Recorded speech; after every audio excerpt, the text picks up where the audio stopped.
Obviously, AD had a lot of my thought process, and this is the reason why I wanted to be a teammate of his and why I brought him here. I wanted him to see things that he hadn't saw before in this league, and to be able to come through for him meant a lot for me personally. And then I started thinking about the next opponent. Boston had a few moments in my head. Miami had a few moments in my head as well. On how challenging that's going to be, whoever wins that next series, and how challenging that's going to be. And then I just started thinking about my journey as well. So all of that was just going through my mind as the confetti was on the floor, as it's coming down, landing on my shoulder, and things of that nature. So hopefully that was a good description.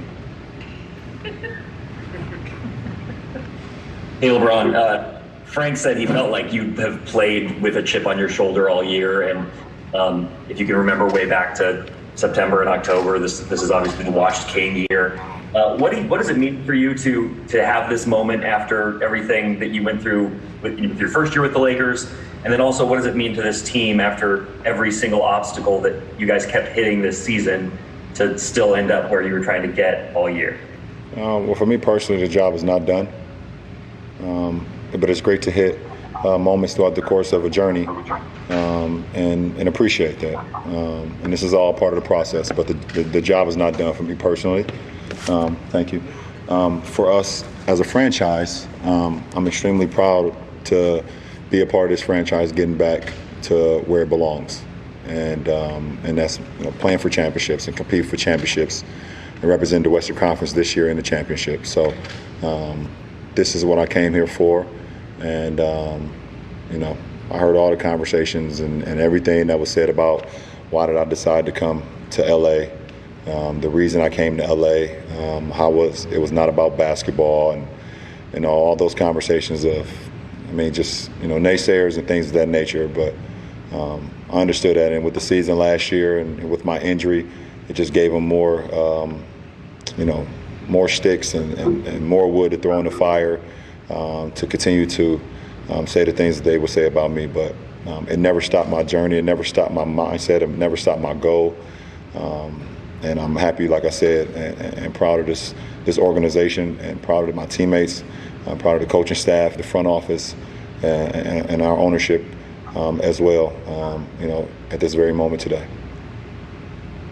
Hey, LeBron, you just mentioned, it's Mike Trudell back in LA. You mentioned getting the Lakers back to the finals. The last time they got there, Game 6, Western Conference Finals 2010, Kobe goes for 37, hits all those dagger jumpers in the fourth. Just wondered how you processed your emotions all year about Kobe, and as this run has continued, wearing the purple and gold, how that's all sat in your mind.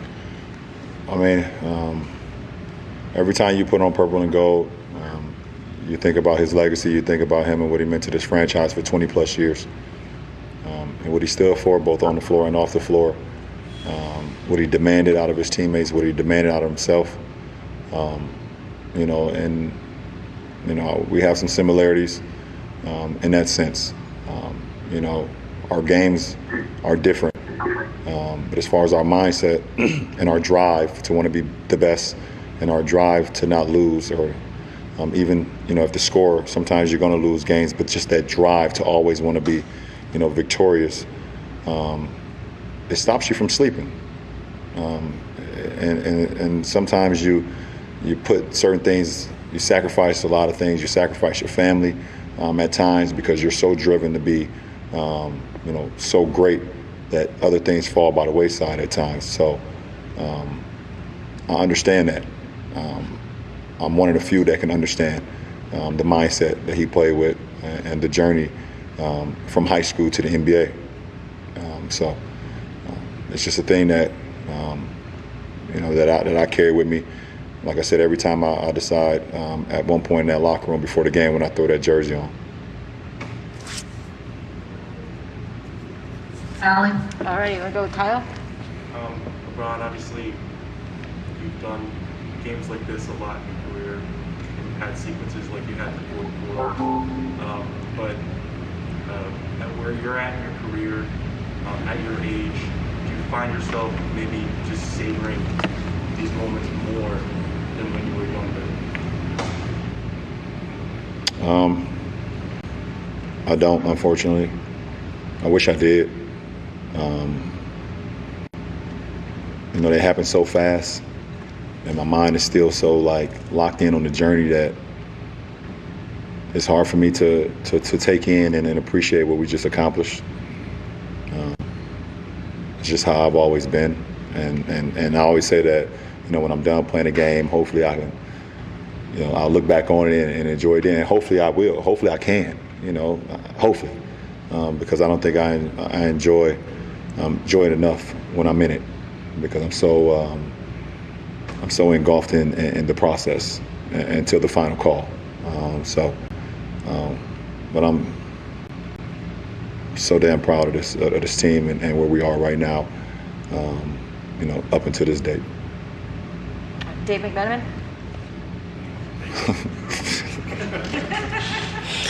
Oh, y'all ass sneaking here.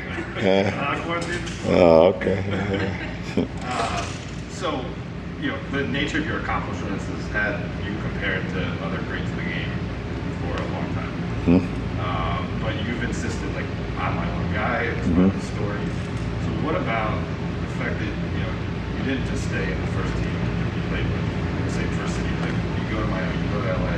And what has that meant to you to kind of blaze your own trail as you know, a superstar or whatever? I don't know. I've never looked at it that way. I never said, okay, I want to, you know, cast myself as a superstar or whatever the case may be. I just want to travel my own journey,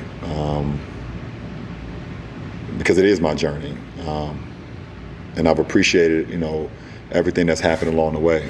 And, I mean, throughout, the ups, the downs, the ups on the court, the downs on the court, the wins, the losses. But I've been able to, I guess as Frank Sinatra would say, I did it my way, you know. And at the end of the day and at the end of my career, I just hope that I inspired enough people to want to play the game the right way, and have that respect from you know, all the opponents that I played against, all the teams that I played against, and the organizations that I play for. Because at the end of the day, I mean, that's all you have is your respect. Rachel? The NBA Finals have basically been one of LeBron James' invitation for the last decade. I'm trying to picture what you were doing at this time, well, not this time, during the NBA Finals last year, and how that affected your continued determination to get back. Well, it all depends what game we're talking about.